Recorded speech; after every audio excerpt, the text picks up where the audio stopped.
This is the Heritage Workshop Centre, which is located on Wild Score, and this has been a real important centre point for our Scores project.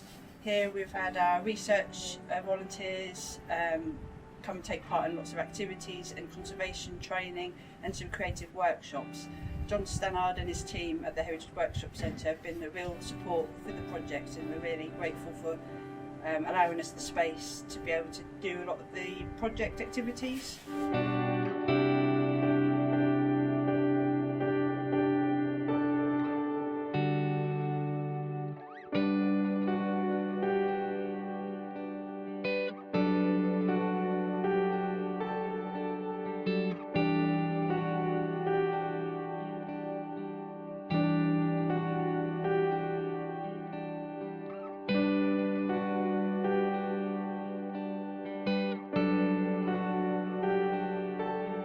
I'm a local person. I've always lived in Lowestoft, so the history of my town is very important to me.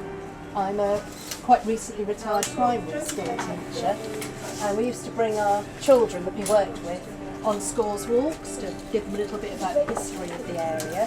Although I'm not an expert by any means, I know that this area has got a really rich history, so I feel it should be preserved and brought to the attention of more people.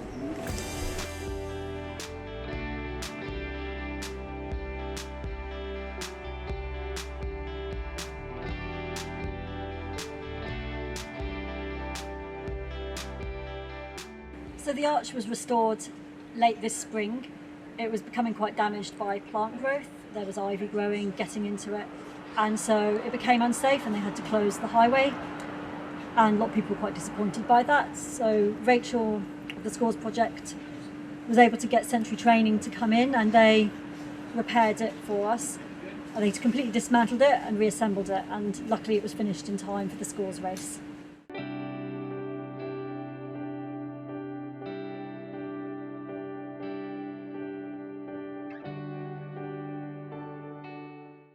So we've been working down Martin's Score with our conservation trainees, where they've been carrying out some repairs, and it's evolved into other work where we've been doing some litter picks and some weeding. So the volunteers have been quite keen to carry on to do some improvements down the scores, and have been joined with some of the research volunteers that we've had for part of the project. So at the moment we're sort of ongoing, meeting up every couple of weeks. We come to the record office every couple of weeks. We want to find out about the people who lived in the scores and about the businesses that were here, to find out about the life that was in them. Today, some of the volunteers have been looking into someone called George Vempley Burwood. He was a marine modellist in the census, and he was an artist, and he painted a well-known painting of Lighthouse Score.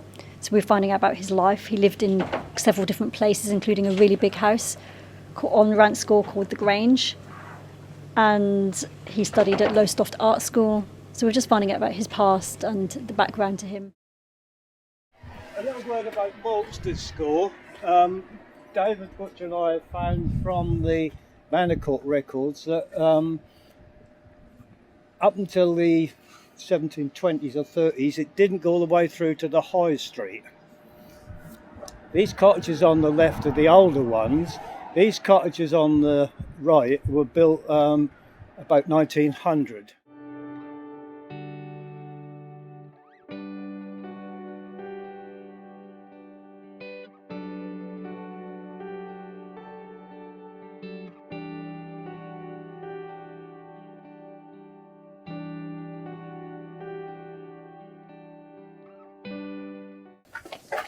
So this is the last of the original serpentine crinkle walls that you can see here. So we're literally standing where this photograph was taken, looking up the score.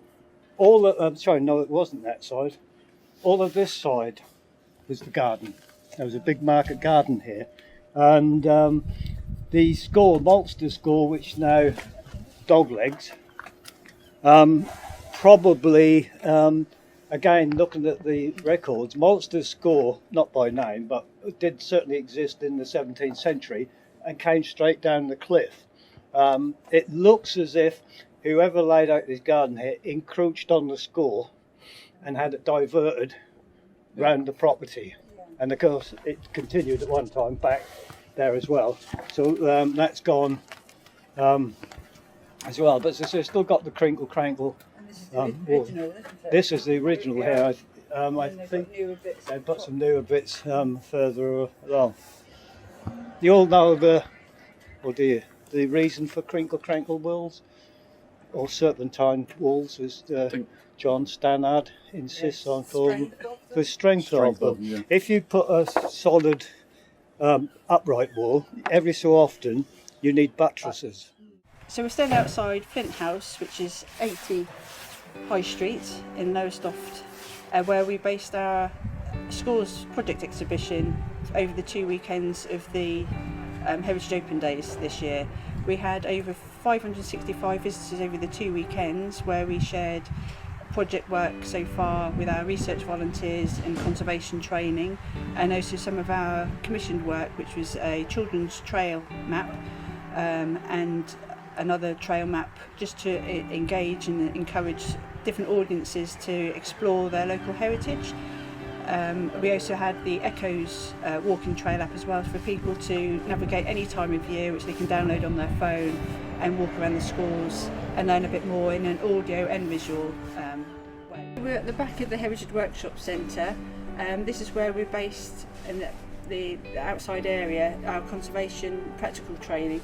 So we've set up some mock-up walls which the volunteers was able to practice their skills with medieval masonry. They also had a week where they had John Lord, the flint napper, where they could have a go at doing some flint napping, and they were just trying out different techniques using lime mortar, using bricks, and had a go at stone masonry as well. So the Lowestoft Scores Project has been looking at the 11 existing scores around Lowestoft, alongside a partnering project in Great Yarmouth looking at the rows.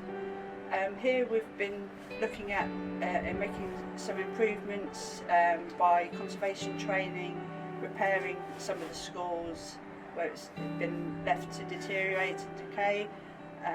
We've had a volunteer group form from our conservation training research activities, where we've been doing litter picking, weeding and some small repairs. Based at the Heritage Workshop Centre, we started our research activity.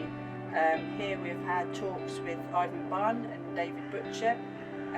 We've had Sue Barnard and Janice Kirby from the local Genealogical Society come and teach our trainees and volunteers how methods of research. Community engagement has been the centre of the project through volunteering and training opportunities in research, building conservation and creative work.